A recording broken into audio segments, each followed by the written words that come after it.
Hi, welcome back to the Teal Raven. My name is Terry. Today is September 23rd, 2018, and this is my 9th podcast.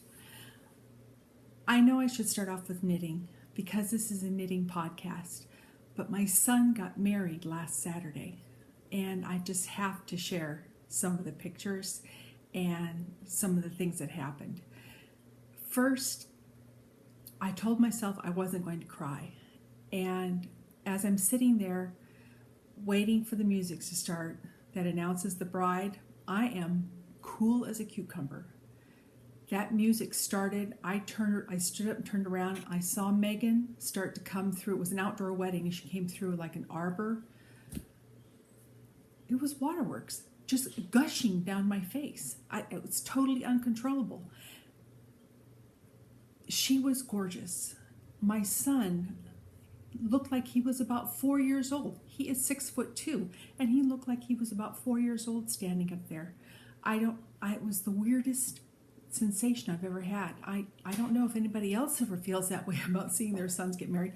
I watched my daughter get married, and she was beautiful and mature. Her wife was stunning. It was a beautiful wedding, and yet here my son is 30 years old, and I am blubbering like a baby seal. It was sad, but wonderful at the same time. So anyway, I want to show you my picture. I just love this picture and the story that went behind it. There they are. About 3 hours before the wedding, the photographer took them to a private section of land near the lodge that we were staying in. We were staying in the Salish Lodge, and Megan hiked a mile through the forest in her wedding dress while Michael was holding up the back of it for her so that they could get their picture taken kissing with this beautiful, beautiful waterfall in the background. And it was at such an angle, and the reason they were on the private land rather than on the trail was so that there wouldn't be any other people in the picture. So that's a keeper. I love this. And the weird part, not a speck of dirt on her dress. I don't know how they did that. Granted, I didn't see the slip, but she was immaculate for the wedding. Have no idea how they managed that, because it was a mile in and a mile back, and it had been raining all day. The wedding, outdoors, like I said, cloudy, rainy, all day long. The rain stopped. We had the wedding. We all went up the hill and into the lodge to have our dinner, because it was 6 o'clock at night, and as soon as we got into the lodge, it poured down rain, just poured. It was kind of creepy in a way. It was so fortuitous that we got that wedding in that just that one space of a beautiful day. So really, really wonderful. One of the other highlights of the wedding for me was, remember last week I showed you the little boxy that I made for Bridget Rose. There she is wearing it. Little Bridget Rose being hoisted up by Madeline. That's my hand holding hers. She's looking straight at me. It fit her like a dream. Perfect. And she likes it. That's the really exciting part. She was running around the wedding. You can see this is where this is the outside area that we had the dancing, and it was pouring down rain on this plastic, so it was really romantic, all lit up and everything. It was so beautiful. Anyway, Bridget Rose, you can see she's wearing this little red dress, and about an hour into the dinner, she decided she was cold and she wanted her new sweater on, and they put it on, and it looked great with the dress. It was so perfect. And that's why I knit. It's because I want people to love what I do. And Bridget was in love with the sweater, and that's all I asked for. So I'm making her another sweater. This sweater is called Flax. It's a free pattern by Tin Can Knits on Ravelry. See it close up. It's got garter stitches all along the sleeve here, and it's stockinette up the front. And it comes in patterns from infant up to adult males, so your whole family can wear the same sweater. I am going to knit that sweater for Bridget, and I'm going to knit it using this earth yarn that I got when we went down to Fort Collins. This doesn't have a name, it just has a number, the color, but this is a worsted weight yarn, which is what that flax calls for. Now, when I knit the little boxy, that was in a fingering weight yarn, so it was a lot more knitting. This should just fly off my needles.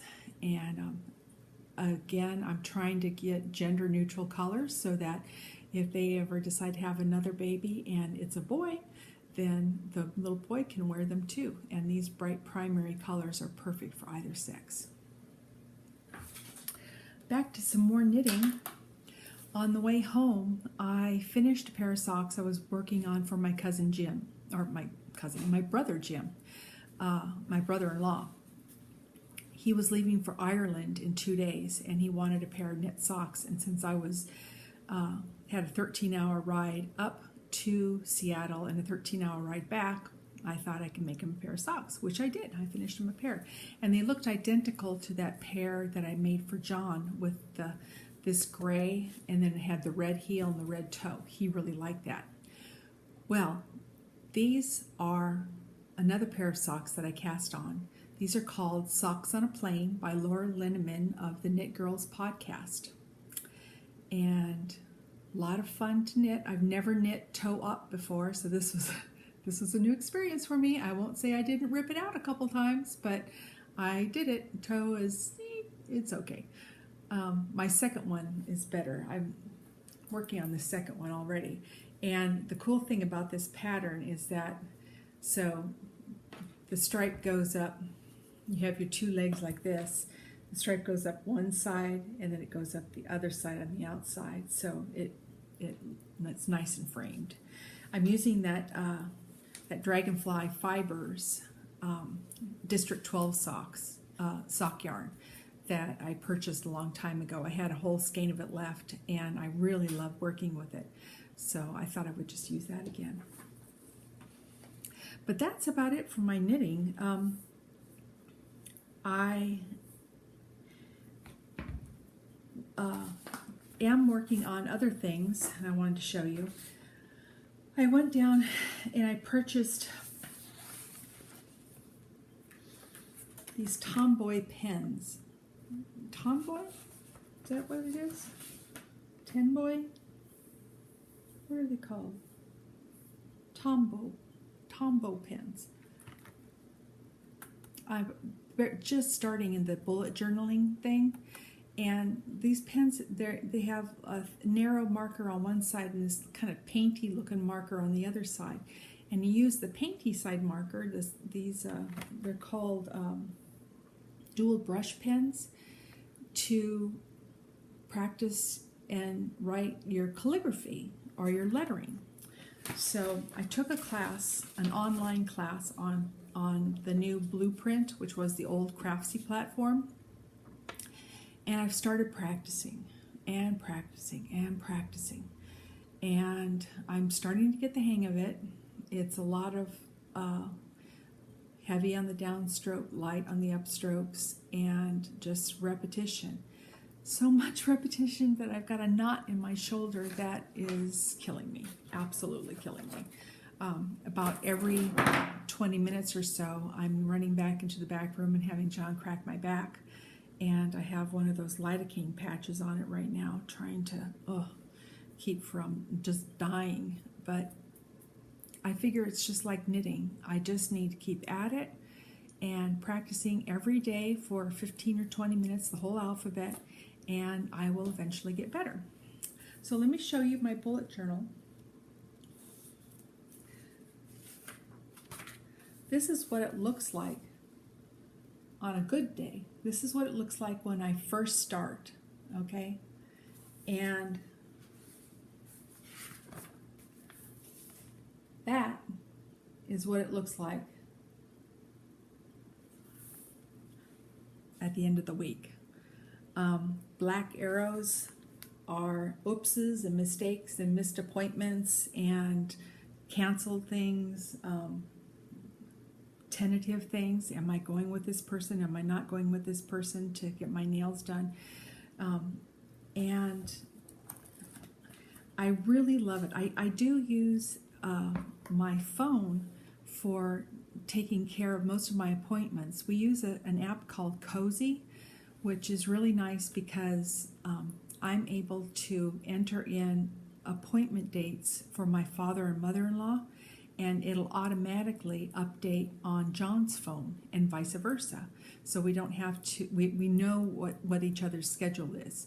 But I like to have a handwritten accounting because it's a lot easier for me to flip through and find, what did I make for dinner that night again? Because I put that down. I mark off which episode of the binge watching of Xena, Warrior Princess, that I'm watching over again. All of those little things that you don't put into a phone on a daily basis, I put into my bullet journal. So a couple other things I want to show you. It was my birthday, and I turned 56, which is, oh, there goes the dog, which is a lot older than I thought I would be at this stage of my life. But 56, they say it's the new 30. I wish my body felt like it did when I was 30. Right now, it does not. But I want to show you a couple things I got. These, okay, ladies that are out there, these are the best buy on Amazon right now. Kunsto shoes. $15.99. They're so cute, and they come in 20 colors. They are comfortable. The bottom of them are like little octopus suckers, and literally you could wear these all day long, and they're cute and they're colorful and they're cheap. And Kelly says that's my daughter, she says that they're cheap because the blood of small children in Taiwan are probably made in laces, which might be true, I don't know, but I love them, and I'm going to keep buying the different colors to match my outfits as I go along until I hear otherwise. So they ship from the US, so I'm saying, maybe they're just inexpensive because someone's being kind to us. That's what a story, and I'm sticking to it. Okay, the other things I got for my birthday, my daughter Kelly and her wife Alexis went on a pilgrimage to 1912 Pike Place, the very first Starbucks. And they bought me this mug, which is the only place in the world you can buy this edition of this mug. It has the original Starbucks logo on it with the split-tailed mermaid. They don't have that anymore on any of their mugs. And then, of course, the back, just the gold Starbucks. Love this. Can't put it in the microwave. That's metallic. So I knew that before. I didn't accidentally put it in the microwave or anything. I knew not to put that in the microwave. So their pilgrimage was a success. Coffee is hot and perfect, which I love. Another thing I got for my birthday, for my sister, hold on to your horses, she outdid herself. A Dooney and Burke wallet bag. Oh my God, it's so gorgeous. And, okay, look at the color on the inside of this thing. How gorgeous is that?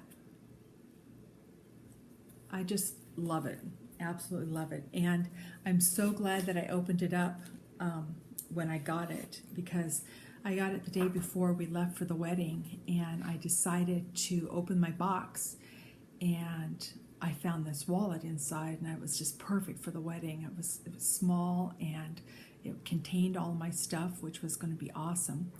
And it just smells like leather. It's just everything I love in a wallet. And I have a thing about shoes and purses. Love them. Absolutely love them. So John's always asking me, aren't those shoes different? Those are yellow. Yeah, I bought another pair. He's like, you have a mountain of shoes. Purses, same thing. He opens up closets and he finds more purses, usually stuffed with yarn, because I transfer them over to the yarn bags after a while and buy myself a new one. Can't help it. I'm just one of those women that likes purses and shoes. It's kind of stereotypical, I guess, huh? Okay, the other thing I got for myself, I collect Nutcrackers. So I got this gorgeous guy. He's got purple eyes, which I loved, and my blues. It's my favorite color. So he's got little moon and stars down here. Isn't he beautiful? Just love him. So they can't be too fabulous. The more fabulous they are, the more I want them. So he's my Nutcracker for this year. Silver beard and stuff. Oh, he's a beautiful boy. Need to come up with a name for him. And then the other ornament I got for myself, this is at a Christmas store in Old Town Sacramento. He's called Cajun.